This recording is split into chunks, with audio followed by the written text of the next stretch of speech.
UFC Fight Night Tsarukyan versus Hooker just took place in Qatar over the past weekend. I will be giving you guys my reactions to the full card, starting with the prelims, ending with the main event. This was a very good card. We did very good on predictions this card, man. We went 11-3. Just call me the GOAT now, bro. Just tell me I'm the fucking best, because I clearly am. And I will continue to demonstrate this, man. Seriously good stuff from me, from this card. All good stuff around. Let's get into this card here, man. Starting with the early prelims with Denzel Freeman beating Merrick Bujlo by decision, unanimously. This was a kicking affair, mostly. A lot of kicks thrown, a lot of standing around, not a lot of control time. And then in the third round, Freeman kind of turned it up with the head strikes. Decent fight, decent look for Freeman. I think he'll do pretty well going forward. I don't put him like highly among like the biggest heavyweight prospects going forward. Someone like a Brando Perez, though maybe that might be a good fight, or someone like a Louis Sutherland maybe. Like let's just see where you're at again and get someone else that isn't also debuting. You know what I mean? But pretty good performance from him for the most part. Up next we have Shamrock losing to Naurdiev Aliev by unanimous decision. It's so tough in your debut fight when you're fighting someone like Naurdiev Aliev, bro. Like, what are you supposed to do against someone like this that can have the control strike? Obviously, you know, Shamrock tried to throw the body strikes, started to throw the leg kicks. Nothing was working. He attempted his own takedown, which he did get. He was trying that a bunch of times. But on the ground, Aliev had the clear advantage, controlling most of the fight, and while that was on the ground, and also getting the sub attempts in. So tough break for Shamrock here, man. Not much else to say though, bro. This was pretty one-sided, and Aliev is someone like you can like look as like a very good prospect going forward. Like he's someone that like I'm trying to remember what division this is, but he looked pretty good here. He looked good on the feet too. And I would just kind of see, I think he's someone that's going to make it to, like, at least the main card status, you know what I mean? Like, fighting guys that will be, like, you know, like, are just on the outskirts of the rankings. So, we'll see how he does when he gets to that level, but Aliev is looking like one of the better prospects of the division. We'll see how he looks going forward. Next fight. Alright, this is one I lost. I can't lie. I was kind of, like, iffy about this, because, like I said, Naurdiev hasn't really proven or shown a lot of, like, credible, like, skills-wise, that makes me think, oh, wow, he's actually looking good. That completely changed for me when he knocked out Ryan Loder in 3 significant strikes. What the fuck, Ryan? I just thought, okay. Yeah, this was a good one. He got chin like I thought he might have been, so it was right at the beginning of the fight, too. Like, I was like, okay, it was like 2-3 minutes into the fight, but still, not a lot happened before that, before Ismail was just able to catch him here. Yeah, good performance from Ismail. Okay, I'll put respect on your name now, apparently, Ismail. I'm sorry, alright? You beat a credible opponent in Ryan Loder. You proved me wrong. I look forward to see how you do again your next fight. You looked good here in this fight. But you know who looked even better? Alexandre Topuria, man. Fuck, this guy looked... Wow. What a fucking performance from him. He looked... incredible boxing from this guy, man. He had a very, very good, he looked very good on the feet here.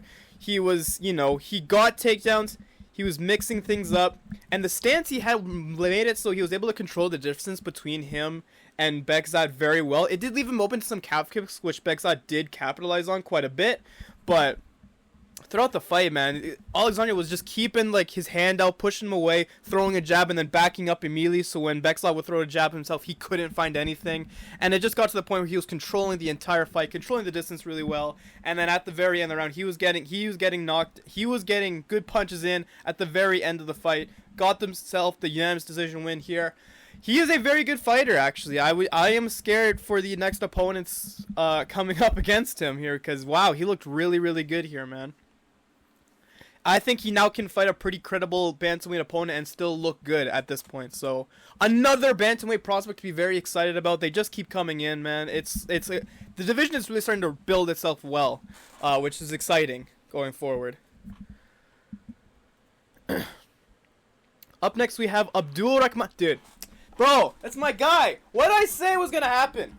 What did I fucking say about this dude, bro? What did I fucking say? I said this guy is looking incredible, and he goes up there and has a performance like this. 30-second submission after a knockdown, bro. This guy's the GOAT. Like, This guy is the GOAT, bro. Yakhaev was whipping up some beautiful kicks, knocked Cerqueira down, and got the submission win. Like I said, in 30 seconds. Unbelievable performance from this man. I loved it. This was a better win than any single other person that beat Rafael Cerqueira up to this point. All I'm saying is, dude, this guy stunted on him, man. And now I get to look forward to seeing who he fights next. Probably, I know Ibo Aslan is fighting. I can't remember who his name is, but I think the loser of that fight should fight Abdulrahman next. Or he can just have a very quick bounce back. Genuinely, dude. Like, he took no damage. He took literally no damage. He absorbed 0 strikes in this fight. Unbelievable stuff here, dude. So, I hope to see him back very, very soon because he looked fantastic in this fight. Very good stuff, though, man. Up next, we have Almabayev defeating Alex Perez by submission. Fuck! Not as good from Alex Perez here. He was winning, though. At one point, he looked really good. In the second round, he was doing a lot to control Almabayev. He looked good. He was going for the takedowns. He was getting them in. He was doing good stuff grappling and control time-wise, but he was doing too much in the third, you know? He was just doing too much. It really wasn't the way he usually loses fights. I mean, it kind of was. Like, he was like, the chain wrestling was kind of getting to my points. The clinching was working, but Almabayev was just kind of coming back with the high output like I thought he would. And then in the third round, Alex Perez goes once again, but then Almabayev is able to jump the ghillie, get it in, get the submission win. Perez, that should not be happening to you, a guy in your position at this point in your career, man. It really shouldn't. It just shouldn't happen, dude. So, that's tough to see. That's really tough to see. He looked good at points, but Almabayev ultimately prevails. I don't know what's next for either of these guys. I mean, obviously Asu will continue to climb up, so that's good for him, but god damn it. Like, it was looking good for Perez at one point. I was really rooting for Perez, bro. I was hoping to be wrong about this one, but I was not. This one I was wrong about. What the fuck, Saigon? Oh.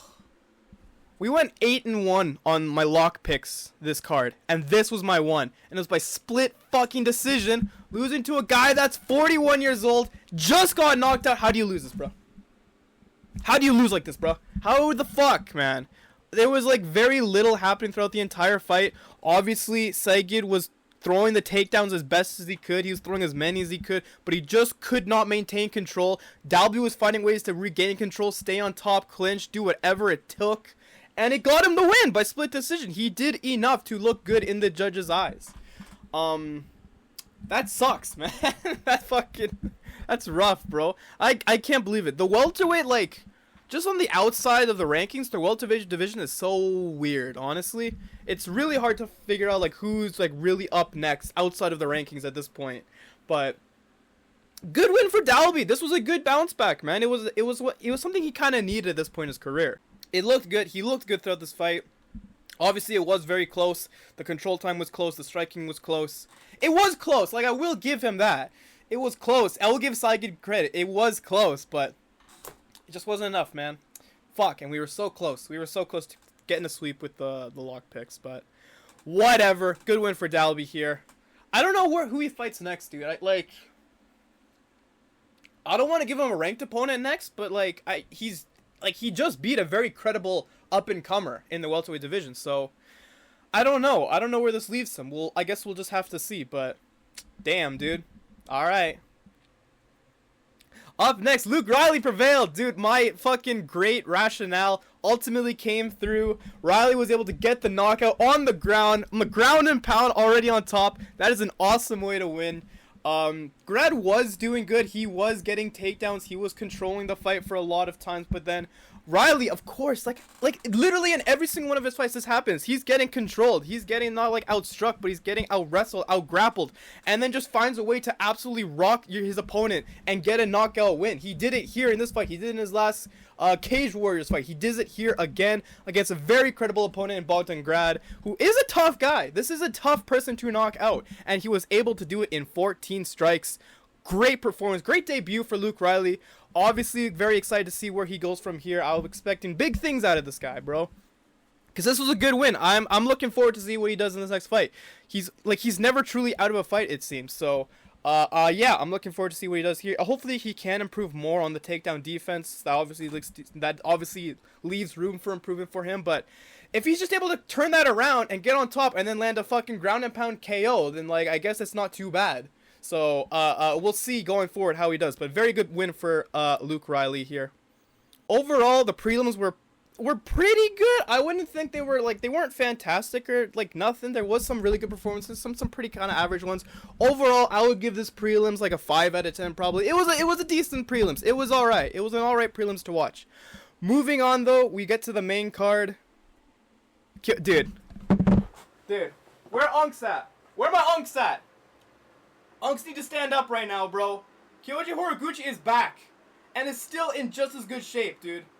Holy fuck, man. Dude, literally, I promise you, like 90% of people that watch this card have never watched a Kyoji Horiguchi fight in their lives. And oh my god, what a statement. Dude, he whooped this guy's ass, man. Look at the strike difference. Look at this, bro. Look at the control time. Look at all of this, man. This guy got his ass beat. A Dagestan got his ass beat by Kyoji Horiguchi, bro. Holy shit. Dude, okay, so round 1 is pretty low output. Tagir was kind of utilizing the kicks, but Horiguchi, he had a very big speed advantage, and he was kind of utilizing some good calf kicks of his own, some overhand rights. Tagir got a takedown, but wasn't really able to capitalize on it. Round 2, Horiguchi takes over. He drops Tagir with calf kicks. He defends the takedowns, ends up on tops, throwing up head kicks, right hands, keeping the pressure on, basically just walking him down all the way into round 3. He drops him with the left hook, and then gets the head kick and the combos in, jumps on him and gets the rear naked choke for the win. Bro, this guy's fucking back, bro. Holy shit. Unbelievably great. Love to see it. I've never been so happy to be wrong about a fight ever. This guy's awesome. He had an awesome call out for his teammate, Alexander Pantoja, who he looks excited to fight, which is funny, considering they're teammates and all that, but like, hopefully Pantoja would be down for a future fight if we see that. And I just want to say this. This was pointed out to me. This is an original thought, but Demetrius Johnson, this guy's resume continues to grow in strength in 2025. Tim Elliott, lost to him in 2016, is still out here in 2025 beating ranked opponents. Kyoji Horiguchi, he lost to him in like 2017. He's come back in the UFC 10 years later, or 8 years later, beating ranked opponents, dude. Like, these guys are not fucking nobodies that he's beat. It's insane how well his resume continues to show and like prove itself here, man, and prove why he's the greatest. Because Kyoji Horiguchi, it's funny, they showed the graphic. He is on a 4-fight winning streak in the UFC right now. That's gone on for like 7 years since he last fought. It's incredible stuff here, man. But yeah, amazing performance from Kyoji Horiguchi here. Fantastic stuff. Tagir, that's tough, brother. You can, I don't know where you go from here. That's tough, bro. That's tough. Up next, Waldo Cortez Acosta, KO Shamil Gaziev. Dude, where was this Waldo Cortez Acosta a year ago? Where was this fucking guy? No way I had to sit through like a boring unanimous decision win over Andrei Arlovsky. And now this guy's showing up on 2 days' notice and is knocking out some very good heavyweight contenders. Just out of fucking nowhere, he's all of a sudden turned it up, bro. Like, where was this guy? Anyway, Cortez, of course, looked good. You know, Shamil started out pretty aggressive in the fight. He was trying to get up against the fence. He landed a good left hook, but then ultimately got countered with a jab, which wobbled him, hurt him real bad. Waldo started lining up, trying to find the right punch to lay him out, found the straight right, landed it. Shamil immediately covered up. It was over. Waldo Cortez Acosta wins the fight. Yeah, man, that was a really good performance. Like, I can't say really boosts his, like, stock in, like, that kind of way, but I don't know, man. This guy, dude, Kevin Holland wishes he was this guy, bro. Because he just went 4-1 out of 5 fights this year. And we will be talking to more in our big end-of-year review list. Both guys, actually, but yeah, Kevin Holland's definitely looking at this guy like, damn, bro, how do you do that? Should have been me, bro. Should have been me. But, very good fight from Cortez Acosta here. Very good performance. I'm very excited to see how he does against some of the guys that are ranked above him now. So maybe someone like a Curtis Blades. So we'll just have to see, bro. But Very good performance for Walter Cortez Costa. Shamil should still ultimately end up fighting Sergey Spivak. I do think that is an interesting fight, and I do think he has a good chance of winning that. So hopefully that fight still does get booked in the future. But yeah, man, good performance from Walt W. Salsa Boy. Speaking of good performances, Miktabek Orolbai beats Jack Hermansson by first round KO. Dude, Jack Hermansson, his chin is so cooked, bro. He's so cooked, man. Dude, you might have to retire after this one, bro. Oh my god. Hermansson was doing well. He was doing his thing. He started with the jab and run. He was looking good. He left his chin up a bit too much, though, which is something that Orolbai started to take advantage of. He looked good. He was changing levels. He was looking for the overhand. Hermansson had the high guard, which, was like this real quick, but Orolbai was able to find the uppercut, wobbled Hermansson, back him up against the cage, and then literally Orolbai hit him with one of these. It was literally a glancing blow to the ear. I don't know how this actually connected as well as it did, but literally glancing blow to the ear, Hermansson's fucking falling backwards, and his eyes have rolled up to the back of his head, dude. Like, how the fuck? Man, I thought Dariush's chin was weak, bro. That was tough to watch for Jack Hermansson, but a very, very good performance from Miktabek Orolbai. He still seems to be debating whether he goes back down to lightweight. I will say, like, when you're fighting someone like Jack Hermansson, who's just coming down from middleweight, the size difference was very fucking noticeable. It looked like a middleweight fighting a lightweight, but still, Miktabek proved that against a bigger opponent, he's still able to find the punches necessary to put people out. He has the power in his hands, apparently, too, so this guy's a scary prospect, man. He's like, it's very interesting to see whether he will stay at lightweight or he will move up to welterweight, because he is pretty small for a welterweight, but yeah, this was a great performance, man. This was very, very good. I do think he does a ranked opponent at this point, dude. So maybe someone like Kevin Holland. I don't know. Would he take that? Would that even be like too low of a fight? You know what I mean? Maybe that would be like too low of a fight for him. Maybe he can fight someone like I don't know, dude. We'll have to see. That was Jeff Neal is the one to like really yeah, like as a good just see where you are in the division. You know what I mean? Like when after watching people like Jake Matthews and Mike Malach come up short to him, let's see how Miktabek Orolbai goes up against him, bro. If he decides to stay at welterweight, but very good performance from him. Very good stuff here. Up next, Volkan Oezdemir. This guy's always, oh my god, he just does what he does, bro. He just did what he did. He did what he always does in this fight. Total domination, establishes step in knee, switches stances, keeping him back, looking for an uppercut, gets it, knocks out Alonzo Menifield in what felt like a minute of the first round. Dude, this guy's just him, bro. Like, he's still here. He's still a good gatekeeper. He's becoming like the gatekeeper of the light heavyweight division right now, you know? With the supposed fall off of guys like Rakic and Krylov, we're looking at like a really solid. This is the gatekeeper now. This is the guy to beat to really prove yourself as a good up and coming light heavyweight.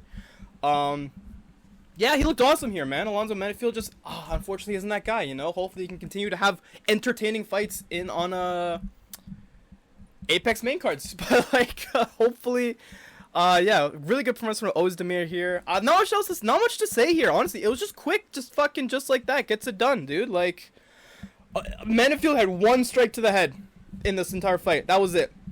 Total control here from Volkan Oezdemir. Looked awesome, dude. I don't expect him to like, really start winning fights in the like higher echelons of the weight of the division, but again, just continue to be a solid gatekeeper, bro. Like just be the measuring tape for his future light heavyweight contenders. And I know maybe he doesn't want to do that. He actually just still wants to go after the title, obviously, but I don't see him winning any fight in a ranking above him. You know what I mean? Unless it's like fucking Jan Blachowicz maybe, and he's just so old. But even then, he looked good in his last fight.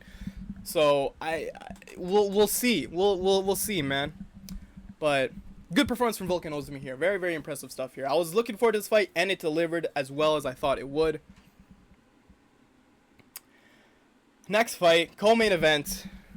Garry defeats Belal Muhammad by unanimous decision. I feel bad for Belal Muhammad at this point. At this point, it's getting kind of sad, bro. You know what I mean? Because he just tries. He threw everything he could at Garry, you know? He's tried to establish a strike game. It just doesn't work. He's tried to go for takedowns. all he can do is keep him up against the cage. He can't get the full leg control that he wants to take him down. And then, of course, Ian Garry spins out of it and then regains control himself like we predicted he would. But even then, he decided not to grapple and would rather stand, which turned out to be a way better option because Belal, man, this guy just cannot get any respect on the feet. He talks about Canelo boxing all the time, but then I'm watching this guy actually try to strike, and he's controlling the fight. He is trying to press forward and try to absorb as much damage as he can from Ian Garry without trying to look weak. But he's just throwing these flimsy fucking strikes that are just doing no damage. It's not even like a scrambling ability. He just looks weak. They just look like weak throws, like your little brother trying to fucking beat you up, but he's just fucking, you know, like he's not doing anything with these strikes, man. He's getting no respect from Ian Garry, who then comes around, turns around, fucking boom, right hook that does way more damage, cuts him up on the face really bad, you know, like. And so if you're Belal, I don't know what you do here, man. If you just try to go forward, try to go back to Khabib's gym, increase your, you know, grappling ability, because that's still pretty lacking. Or if you really do try to establish more of a striking game. But again, like, if you want to be a title contender still, if you want to try to climb back up that mountain, you just need to figure your shit out, man, because either thing is not working for you right now. And I feel really bad for him, because that's why, because, like, he's doing all that he can. He's doing what he knows works, and it's not working anymore. So he really needs to find himself and just figure out what he needs to do to really win these fights. Because I'll go through the fight, you know. Garry did well defending the takedowns. He was defending the takedown attempts with kicks really well, which is something we saw with JDM as well when he fought Belal Muhammad. He was utilizing oblique kicks early on. He was throwing the jab, keeping the distance well, you know, kind of egging on Belal Muhammad to throw strikes, which again, were not looking very strong. You know, Belal just didn't pose a takedown threat either. He could get Garry against the cage, but he just couldn't keep him down. He tried to strike with him, but couldn't. He was scrambly, like I said, but the right hook did work well at some points, but again, Garry would just back up out of the fight. He would just back up. He would just open the distance, fucking just wait for him to try to exchange more, dodge everything, and then fucking throw a right hook that looks way more damaging than the last 10 shots Belal threw at him, dude. So, yeah, man, it was tough time. Like I said, Belal did have a lot of clinching time, so that kind of, like, I thought even in, like, a biased, like, judging panel, like, in the Middle East, maybe they would have, like, could have given that to him, and he did land more head strikes, but again, they weren't very impressive looking. They didn't look good. They didn't look damaging. And even despite getting all that control time, backing Ian Garry up and then having him against the cage, he just didn't look good, man. And like I said, it sucks. It sucks to see him do this, because then he also went 0 for 7 on takedowns, and that's fucking tragic.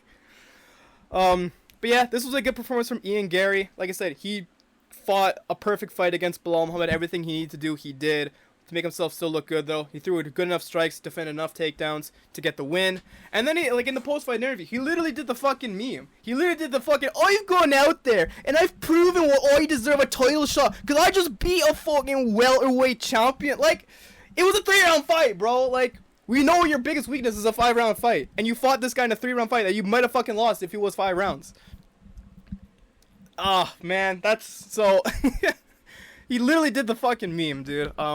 Anyway, I want to quickly talk about, before we move on to the main event, I want to talk about this welterweight ranking situation now. Like, where everything else can play out, because the dust is finally settled. Like, literally every single guy in the top fucking, like, 8 just fought.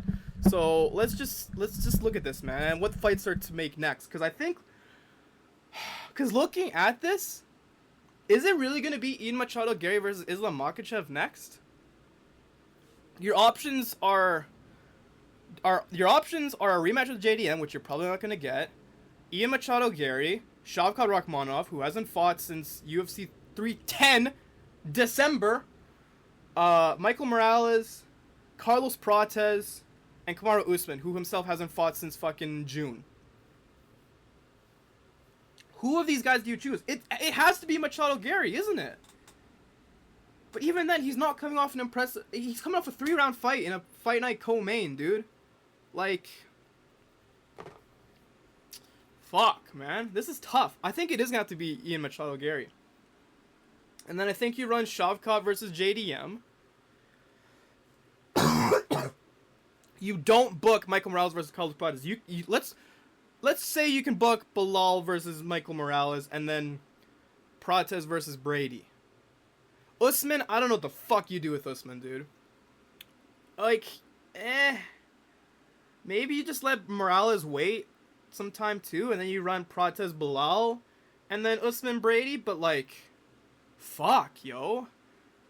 This is weird. We've put ourselves in a weird situation with these fucking rankings here. I do think JDM should be the next opponent for Shavkat, though. I think that's a good fight, which does leave Ian Machado Garry as being the next fight for Islam Makhachev. So that is probably what is going to happen, but yeah, man, this is all weird. It's just weird ranking stuff. Two guys that are 19-0, that's crazy. A lot of actually, like, you know, like, only 1 loss, 3 losses, 1 loss. I mean, this is 1 loss in the UFC, 1 loss, 0 losses, 0 losses. A lot of stuff still to, like, really decide the future of, like, your division. I'm just looking at some of these other guys. Oh, we're gonna get Bonfim versus Edwards. No fucking way. I actually don't know who, like, any of these guys face, man. There's no real, like, aside from Muktabek Orolbai, who can fight Jeff Neal, but I mean, Rodriguez versus either Burns or Covington. Do you want to see that? Maybe Mike Malott can fight Covington. Holy shit, could you imagine that? Oh, that'd be interesting as hell, dude. I can't lie, I'm actually kind of intrigued by that, just saying that. And then Rodriguez faces Burns. Bonfim can face... Look at these guys. None of these guys have fucking opponents booked. That's fucking hilarious. Bonfim can fight... yeah, Edwards. Buckley can just... Fuck off. I don't know. I don't know who Buckley can fight next. This guy's also been, like, fucking inactive as hell now. Yeah, interesting. Very interesting spot the welterweight division is in right now. It's finally kind of like all coming together now, the welterweight division, which is a good thing. Of something I've kind of like... It's not that I've been bored by the welterweight division, but like it's very competitive right now. I will say that. That's probably the most exciting thing about the welterweight division. It is very competitive right now, so looking forward to see how this all plays out. But lastly, we got to talk about the main event of the evening. Arman Tsarukyan submits Dan Hooker in the second round with a head and arm choke. Wow. It's been 18 months since Arman Tsarukyan has fought. I fucking forgot how good this guy is, dude. I really forgot how elite level this guy is at, man. Dominant victory here. Arman showcased literally every aspect of his game. Hooker did do well in defending the takedown attempts, but Tsarukyan totally outstruck him. He was ending his combos with good leg kicks. He caught Hooker with a knee, landed head kicks. Hooker went for the guillotine. Every single time Tsarukyan would shoot for the takedown, Hooker would go for the guillotine, and then Tsarukyan had these amazing scrambles out to get out of them while still remaining on top and keeping control, which looked fucking incredible. This guy's grappling is fucking unworldly. And then when he was on top, he started getting damage in, which happened a little bit in the first round, but then in the second, the same thing happened. He got on top, got the damage in, and then finally got the head and arm choke in to win. This guy looked great and is absolutely the number 1 contender for the lightweight title and should be the next fight for Ilia Topuria. And they should book that relatively soon. Because, you know, Arman only absorbed 10 strikes this entire fight. 6 of them were body shots. Only 3 were to the head. Obviously, Topuria is probably doing fine now. Like, this is a fight you need to make very, very soon. Like, in February, February, March, maybe April if you want to do, like, a fucking South card like, a card in, like, South United States. But you need to make this fight happen. This needs to be the next. You're not giving it to Gagey. You're not giving it to Pimblett. You're not giving it to any fucking else, like fucking Moicano or something. You're giving it to fucking Arman Tsarukyan. He is the next contender of the lightweight championship. Looked amazing here, man. It's so nice. It was so nice to see him fight again, because, man, you just forget how good he is after, like, 18 months away, dude. He looked awesome. He looked fantastic. I implore you to actually watch his performance if you haven't, man, because he looked great. That was an awesome fight. This was an awesome card. This was a really good main card, dude. I'm going to give this main card, like, an 8 out of 10, dude. Like, this was outside of, like, you know, fucking Machado, Garry, and Bilal kind of slowing down the momentum of the show. The rest of it was very good. We had 3 first-round KOs in a row, dude.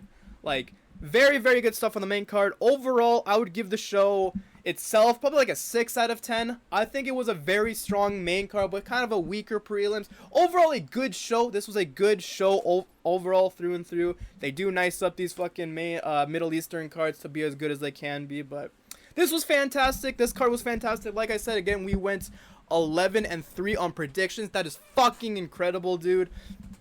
And I enjoyed the show a lot. This was a fun show to watch. It was very good. But let me know what you thought of the show itself. Let me know what you thought of my review and how maybe you did on predictions yourself in the comment section down below. Be sure to leave a like on this video if you enjoyed and subscribe if you want to see more. Here is a playlist of all my other UFC reactions and predictions for this card that you can go watch back and see how I did pick for pick, really. Here's a video YouTube thinks you'll enjoy. You can subscribe to the channel right here, which you should do so if you want to see more. But that's going to do it for me. I will see you guys in the next video. Goodbye.